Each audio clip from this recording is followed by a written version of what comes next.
Бадра Гунба стал новым президентом Абхазии. Поздравительную телеграмму ему уже направил Владимир Путин. Российский президент отметил, что рассчитывает на укрепление дружественных и союзнических отношений между нашими странами.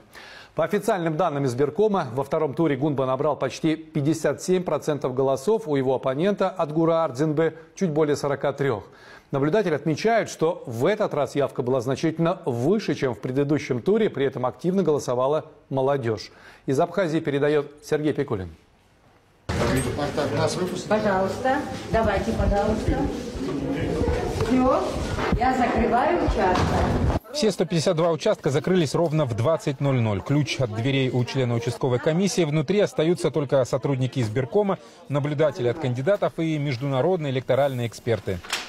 Подсчет голосов ведется вручную. Во втором туре решили, что урны не будут переворачивать, а доставать каждый бюллетень. Поэтому сейчас председатель участковой комиссии объявляет каждый голос. Ардзинба. Ой, полетел. Гунба.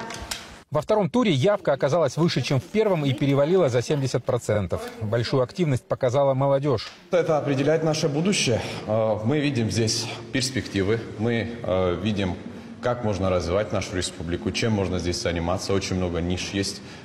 И мы хотим стабильности, скорее всего, чтобы развиваться в Абхазии.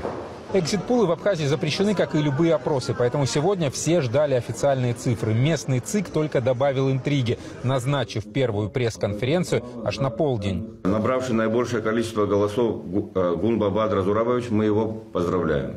За выборами в Абхазии пристально наблюдали эксперты из более чем 30 стран. Мы можем точно сказать, что на каждом избирательном участке были как национальные, так и международные наблюдатели. Это действительно фактор, подтверждающий открытость и транспарентность системы этих процессов, за которыми мы наблюдаем. В ходе проведения второго тура у меня была возможность посетить ряд избирательных участков и лично понаблюдать за тем, как происходит процесс голосования. Я хочу сказать, что президентские выборы в Абхазии демонстрируют высокий уровень организованности и прозрачности.